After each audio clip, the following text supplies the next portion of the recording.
There followed a string of threats and a tremendous warning. 6 days later, the emperor returned to the subject in the Moniteur, like a journalist who knows his trade. He passed in review the rumors that were current and ended with this declaration: "We have said, and we repeat, that if France were to use her influence with regard to any chances affecting the sovereign pontiff, it would rather be for the advantage of the Holy Father and to increase both his dignity and domains than with any intention of diminishing them." The favorable impression of this could hardly be destroyed by the announcement that the emperor was unlikely to forget either the duties which attached to the powers that had been granted him by the Commission of Lyon, or the personal glory he had gained by twice giving back their independence to the conquered states which he had twice conquered. But although he left this door open for retreat, he hoped that the cardinals would not see it. He felt certain of the legate, and he was not wrong. But still he redoubled his attentions to him. Not only did he pin the grand star of the Legion upon his command with his own hand in the Invalides, but he also caused to be inserted in the Moniteur the letter with which the Grand Chancellor had sent his brevet to the Cardinal. "You are the first foreigner, my Lord Cardinal, whom His Majesty has decorated with the Legion of Honor.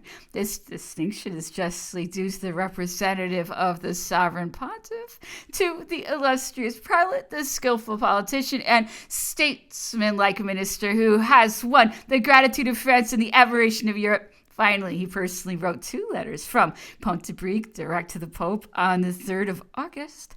In the one, he assured him of the consequences which might result from the extradition of the Franco-Russian immigrants and announced that they had been set at liberty. In the other, he assured the Pope on the subject of the organic laws of the Italian Concordat. "We have ordered the Vice President to submit to us as soon as possible the scheme for putting in force a Concordat.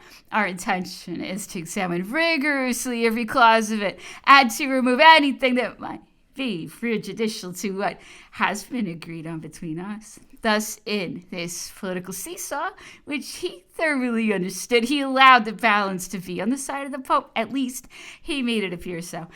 These were indeed only promises, but they were such as would most appeal to the Pope. Napoleon was of opinion that his nicety was well timed, especially as Talleyrand also had addressed by the hand of his secretary, Bishop Bernier, the principal promoter of the Concordat, a detailed note to Capera on the 18th of July, wherein he met all the objections of the cardinals in a tone that showed plainly the offense our refusal would give to the emperor. "His Majesty," wrote Talleyrand, "instructs me to express his great surprise that the confidential proposal which he made to His Holiness about his coming to Paris for the ceremony of the coronation should have met with difficulties.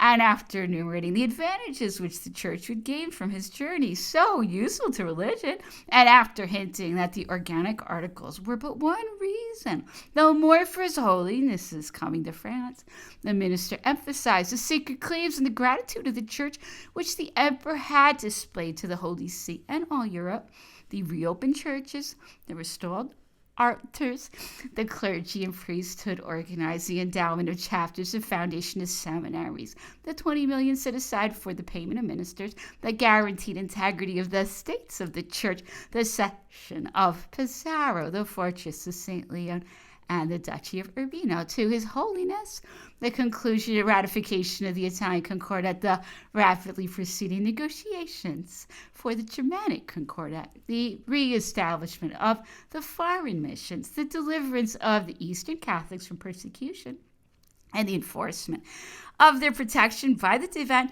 These were the benefits conferred by the Emperor on the Roman Church. What other sovereign could lay claim to having done so much within the space of 2 or 3 years?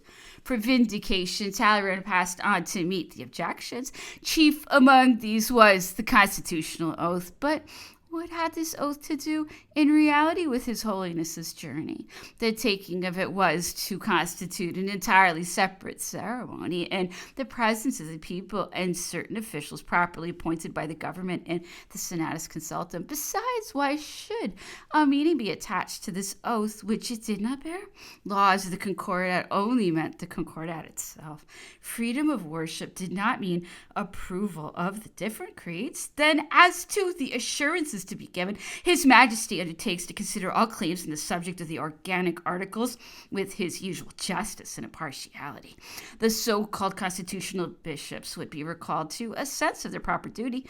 No demand or request compatible with the rights of the sovereign or the honor and welfare of the French nation will be refused. His Majesty does not invite His Holiness to come and consecrate the first moments of his empire in the name of heaven without fully and worthily recognizing the honor and greatness of such a privilege. The rest was smooth sailing. The letter of invitation to be transmitted by two bishops, certainly if it is possible for them to absent themselves from their vast dioceses at a time when they are accustomed to pay their pastoral visitations, the use of the Roman service. His Majesty knows well the venerable and sacred character of the usages of the Church, and his present request is but another proof of his respect for them. All details of the ceremony were to be settled mutually in Paris, but the Pope was urged to arrive there on the 18th of Brumaire, the day already fixed, unless some unforeseen circumstance should delay him for a few days. While Bernier penned these letters, while Fesch busied himself officiously promising wonders, and Talleyrand redoubled his persuasions, Caporal also made supplications urging the advantages of a prompt acceptance, the dangers of refusal, and the inconveniences of delay. But he was overzealous, and by wishing to do too much, furnished Consalvi with the occasion for fresh objections. Had Caporal misunderstood Talleyrand? Had Talleyrand been inexplicit, or had he purposely slipped in a certain phrase as a sop to the opposers of the emperor's plan? However that may be, Caporal had made the proposal that His Holiness should come to Paris simply to perform the consecration of the emperor, whilst the coronation would be considered as a purely civil ceremony, which would take place separately at the Church of the Invalides, whence the procession would proceed to the Champ de Mars. Consalvi had already sharply rebuked Caporal in his dispatch on the 1st of August with being too hasty, with having declared that the Pope had decided to come when nothing was really settled, and having thus put the Holy Father in a false position if the answers of the French government were unsatisfactory and the plan might happen to fall through. On receipt of Caporal's last note, the secretary now raised a most essential point, which might possibly upset the scheme of this troublesome invitation. His Holiness has learnt with extreme surprise that the Holy Father is to perform only the consecration of the emperor.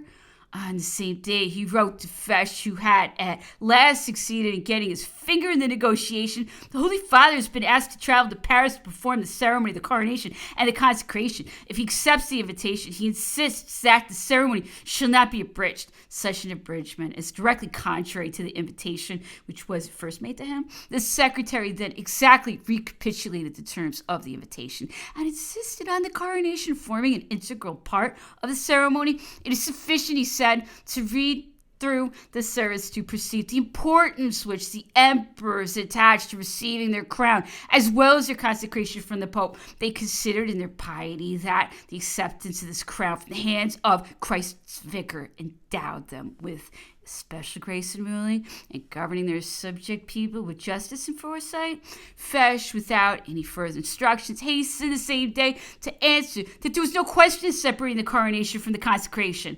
There might perhaps be, he wrote, before or after the consecration, a purely civil ceremony in which the emperor should receive a crown, a ceremony which would serve as a pattern and example for future occasions, but that would not prevent the emperor, first of all, being crowned by His Holiness in the ceremony of the consecration. Consalvi was not satisfied. His diplomatic sense was so keen that he discovered the snare before Fesch and Caporal knew that it had been set, probably before Napoleon had thought of setting it. He was led by that single sentence of Caporal through a series of deductive conclusions to believe that in some way or another Napoleon would refuse to receive the crown from the hands of the Pope on the pretext of regarding it as a sign of vassalage.